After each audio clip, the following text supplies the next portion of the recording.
এর কাছে আমরা হাজির করেছি। ইতিমধ্যে আমরা সেন্ট্রাল মসজিদ দেখতে পেয়েছেন। সেন্ট্রাল মসজিদে আমূল পরিবর্তন হয়েছে। 65 বছর পরে এই সেন্ট্রাল মসজিদের সংস্কার হয়েছে এবং এই মসজিদটা খুব দ্রুত সময়ের মধ্যে একটা কমিউনিটি কমপ্লেক্স আমরা স্থাপন করব, যে এই মসজিদের মধ্যে নারীদের জন্য নামাজের বড় জায়গা থাকবে, ওখানে সেমিনার রুম থাকবে, ওইখানে লাইব্রেরি থাকবে, একই সাথে হচ্ছে ওইখানে গবেষণার জন্য হচ্ছে আলাদা সেন্টার থাকবে। সব আধুনিক যে মসজিদের যে প্রস্তাবনা, এই সকল কিছুর বাস্তবায়ন আমরা আমাদের নতুন সেন্ট্রাল মসজিদে করব। এর বাইরে আমাদের ক্যাম্পাসের প্রত্যেকটা হলের মসজিদগুলো আমরা সংস্কার করছি, উপাসনালয়গুলো আমরা সংস্কার করছি। আমাদের বিশ্ববিদ্যালয়ের মেডিকেল সেন্টার, যেটাকে আগে নাফা সেন্টার বলা হতো, সেই মেডিকেল সেন্টারের আমূল পরিবর্তন হয়েছে। এর পাশাপাশি আমাদের টিএসসিতে নাগরিক সেবা কেন্দ্র হয়েছে, যে নাগরিক সেবা কেন্দ্রে শিক্ষার্থীরা এখন টিএসসিতে গিয়ে তার পাসপোর্ট থেকে শুরু করে যত নাগরিক সেবা দরকার সেই সেবাগুলো তারা নিতে পারবে। এবং সবচেয়ে বড় কাজ হচ্ছে বিশ্ববিদ্যালয়ে 2841 কোটি টাকার একটা অধিকতর উন্নয়ন প্রকল্প এসেছে, যে প্রকল্পের আওতায় ছাত্রীদের জন্য 5টা হল এবং ছাত্রদের জন্য 5টা হল, মোট 10টা হল নির্মাণ হবে। এবং এই হল নির্মাণের কাজ ইতিমধ্যে ড্রাফট করার জন্য বাজেট দিয়ে দেওয়া হয়েছে এবং খুব দ্রুত সময়ের মধ্যে হল নির্মাণের কাজ শুরু হবে। তো এই হল নির্মাণগুলো যদি কাজ শেষ হয়, ইনশাআল্লাহ ঢাকা বিশ্ববিদ্যালয়ে কোনো ধরনের আবাসন সংকট থাকবে না।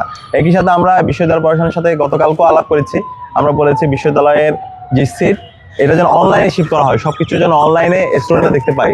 ফার্স্ট ইয়ারের শিক্ষার্থীরা এসে সে কয় নাম্বার রুমে থাকবে সেটা অনলাইনের মধ্যে, ওয়েবসাইটের মধ্যে দিয়ে দেওয়া হবে এবং তার যেদিন ছাত্রত্ব শেষ হবে সেদিনেই আবার নতুন একজনকে অ্যালটমেন্ট দিয়ে দেওয়া হবে। তো এই ধরনের ট্রান্সপারেন্সি যদি আমরা ইনশিওর করতে পারি, তাহলে আগের মতো হল কেন্দ্রিক যেই আমরা আদুবাইয়ের আস্তানা দেখতে পেয়েছি সেটা আমরা এখন আর দেখতে পাবো না।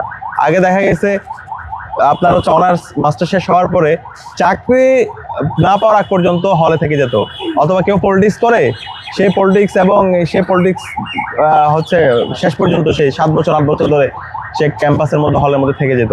তো এখন আমরা জুলাই বিপ্লব পরবর্তী আগের ধারায় কেউ যদি রাজনীতি করতে চায় অথবা হলে থেকে যেতে চাই, সেই রাস্তা আমরা আর রাখবো না। আমরা সুন্দর একটা ট্রান্সপারেন্ট সিস্টেম ইতিমধ্যে ডেভেলপ করেছি এবং সেটা আমরা বাস্তবায়ন করব। একই সাথে নারী শিক্ষার্থীদের দীর্ঘদিনের দাবি ছিল, শিক্ষার্থীদের দাবি হচ্ছে মাতৃত্বকালীন ছুটি।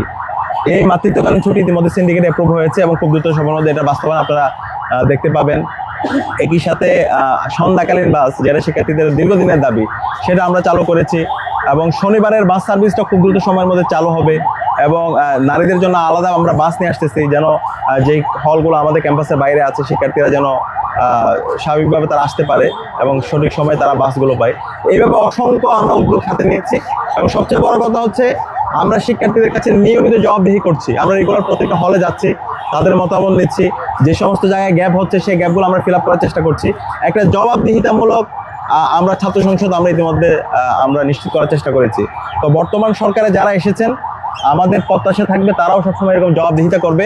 ডাকসু যেভাবে জবাবদিহি করছে শিক্ষার্থীদের কাছে, রেগুলার যেভাবে তারা হচ্ছে তাদের কাজের ইশতেহারগুলো পর্যালোচনা করছে, বর্তমান যে সরকার এসেছে তারাও যারা নাগরিকদের কাছে, জনগণের কাছে যে ইশতেহার দিয়েছে, সেই ইশতেহার নিয়ে তারা জনগণের কাছে যাবে, জনগণের কাছে জবাবদিহি করবে এবং জনগণের যে ক্ষমতা, সেই ক্ষমতা জনগণের হাতে তুলে দিবে এবং একটা ট্রান্সপারেন্ট সিস্টেম তারা ডেভেলপ করবে। তো আমরা আশা করছি আমরা ডাকসুর মাধ্যমে বাংলাদেশে যে চমৎকার বার্তা দিয়েছি, সেই বার্তাটা সারা দেশব্যাপী ছড়িয়ে পড়বে। একই সাথে ক্যাম্পাসের যে আজকে একটা চমৎকার গণতান্ত্রিক পরিবেশ, এখানে ছাত্র সংগঠনগুলো আছে, ভালো কাজের প্রতিযোগিতা করছে, ছাত্র সংগঠনগুলোর মধ্যে একটা পিসফুল কোএক্সিস্টেন্স, তো এটাকে যেন আরো সুদৃঢ় করতে পারি সেটা নিয়ে আমরা কাজ করছি। এবং এই ডাকসুকে একাডেমিক ক্যালেন্ডারভুক্ত করা, এটা ইতিমধ্যে হয়ে গেছে।